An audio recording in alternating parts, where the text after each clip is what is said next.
আসসালামু আলাইকুম। বসন্ত এসে গেছে। গাছে গাছে নতুন পাতা গজিয়েছে। আম গাছ, জাম গাছ, লিচু গাছ মুকুলে ভরে গেছে। আর আমার এই ব্যালকনির গাছগুলো দেখে আমার মনেও বসন্ত উদ্বেলিত হচ্ছে। আসসালামু আলাইকুম। কেমন আছেন? আশা করছি যে যেখানে আছেন ভালো আছেন, সুস্থ আছেন। আলহামদুলিল্লাহ আমরাও অনেক ভালো আছি। যে বা যারা যেখান থেকে আমার ভিডিওটি দেখছেন বা আগামীতে দেখবেন, প্লিজ একটা লাইক দিয়ে দেখা শুরু করবেন। আর যারা এখনও সাবস্ক্রাইব করেননি তাদেরকে সাবস্ক্রাইব করে আমার পাশে থাকার অনুরোধ রইল। আর যারা অলরেডি কাজগুলো করে রেখেছেন তাদেরকে অসংখ্য ধন্যবাদ। আমি কিছুক্ষণ আগেই বাবার বাসার থেকে এসেছি। এসে একটার পর একটা কাজ করেই চলেছি। প্রথমে ছাদে গিয়েছি, গাছগুলোর একটু কেয়ার নিয়েছি, পানি দিয়েছি। গাছে টমেটো পেকেছিল সেটা নিয়ে এসেছি। এরপর এই যে এগুলো একটু আনবক্সিং করছি। দেখেন কি কি দিয়েছে আমার মা। এগুলো হচ্ছে নুনিয়া পিঠা। সেখানে গিয়ে আমি আর আমার বাবার বাসায় যে মেয়ে থাকে দুজনে মিলেই বানিয়েছি। এই পিঠাটা খেতে আমার খুব ভালো লাগে। দেখেন গাছের একটা পেঁপেও দিয়েছে। আর এটা হচ্ছে 2টা নারকেল কুড়ে নিয়েছি। একটু নারিকেল পুরি বানাবো। বেসন, বুট, ময়দা আর এটা হচ্ছে মাংসের কিমা। মুরগির মাংসের কিমা অবশ্য এটা। এটাও একটু বানিয়ে নিয়েছি। সেখানে যে থাকে তাকে আমরা বোনই মনে করি। তাকে বলা মাত্রই সব রেডি। আপনাকে আর অন্যদিকে তাকাতেই হবে না। সে সব কোথায় কোনটা রাখা লাগবে, কী করা লাগবে করে আপনাকে আসার আগে সব রেডি করে দিয়ে দেবে। তো এর মধ্যে আমি একটু বাজারেও গিয়েছিলাম। এই যে ভিনেগার, তারপরে পলিপ্যাক, এটা হচ্ছে বিট নুন আর একটু অ্যারারুট নিয়ে এসে, অ্যারারুট না, আপনার ওইটাকে কর্নফ্লাওয়ার, সেটা কর্নফ্লাওয়ার নিয়ে এসেছি।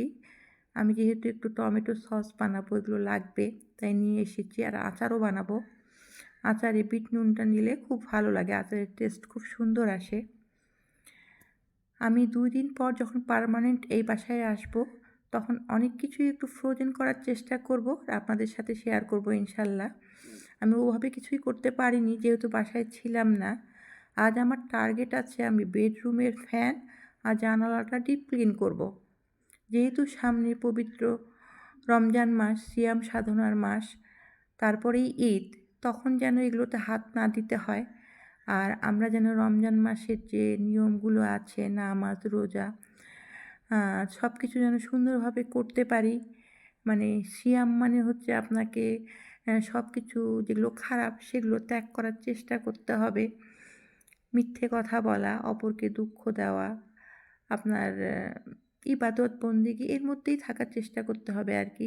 যতদূর পারা যায় এগুলো আমরা বর্জন করারই চেষ্টা করব ইনশাল্লাহ। আর সবচেয়ে কঠিন কাজের মধ্যে ফ্যান আর জানালা ক্লিন করা, এই দুটোই আমার কাছে বেশি কষ্টকর লাগে।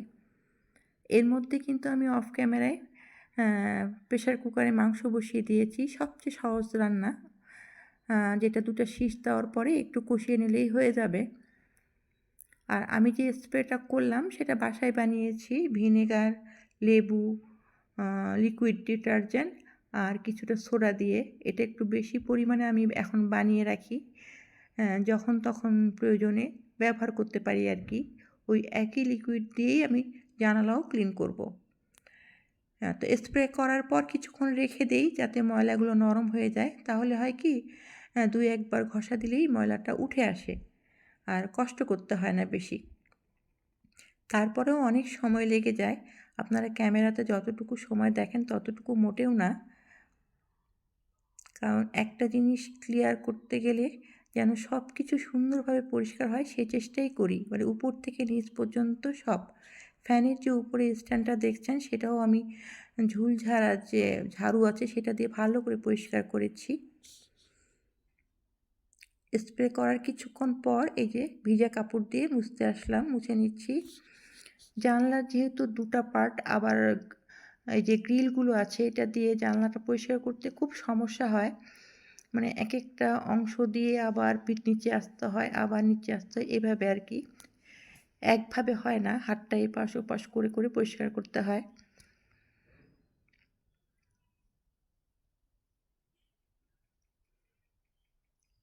আর আমাদের যেহেতু রমজান মাসটা হচ্ছে পবিত্র মাস, তাই সবাই পবিত্র থাকারই চেষ্টা করেন।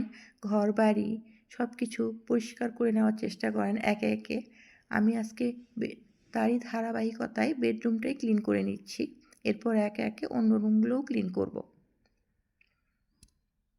আর এই অংশটাতেই বেশি ময়লা হয়, নিচের অংশটাতে। যেহেতু শীতের সময় জানালা বন্ধ ছিল, জানালার গ্লাসগুলোতে ওরকমভাবে ময়লা হয়নি। তারপরেও যেটুকু হয়েছে ওটা মুছতেও অনেক সময় লেগেছে। আর এই অংশটা মুছতে সবচেয়ে বেশি সময় লেগে যায়, কারণ দুই পাশ মুছতে হয়, আবার মাঝখানের যে অংশ সেখানে ময়লা আটকে থাকে, ঝুল জাতীয় জিনিস আটকে থাকে, সেগুলো বের করে পরিষ্কার করে মুছে নিতে হয়। ফাইনালি মোছা শেষ, বেডটাও ঝাড়া শেষ। এই বেডে আমি এখন আর চাদর বেছাবো না, দুদিন পরে এসেই বেছাবো। এখন রুমটা ক্লিন করে গোসল করে খাওয়া দাওয়া সেরে নেব।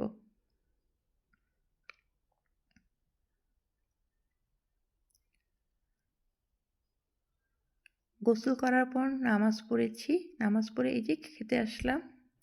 টমেটোটাও অফ ক্যামেরায় কেটে নিয়েছি, সালাদ আর মাংস দিয়ে খুব সুন্দর করে ভাত খেলাম, মাশাআল্লাহ। আর খাওয়ার পর এখন মনে হচ্ছে একটু ঠান্ডা ঠান্ডা লাগছে। আমাদের দিনাজপুরে কিন্তু বেশ ঠান্ডা, এখনও ঠান্ডাটা যায়নি। আমরা কিন্তু রাতে লেপ নিয়েই শুয়ে থাকি, বিশেষ করে রাতে এবং সকালে ঠান্ডাটা ভালোই পড়ে। আর চা বলতে দুধ চা, দুধ চা ছাড়া তো আমার গলা দিয়ে নামবেই না। 1 কাপ দুধ চা খেলে আমার এনার্জি দ্বিগুণ বেড়ে যায়। খাওয়ার পর এগুলো সব আনবক্সিং করব। একে একে সব কোটাগুলো নামিয়ে নিয়েছি, পরিষ্কার করে নিয়েছি। বড় যে জারটা আছে সেটাতে বুটটা ঢালার চেষ্টা করছি। আমার মনে হয় হবে না, আরেকটা জায়গা লাগবে। দেখা যাক কতটুকু ধরে।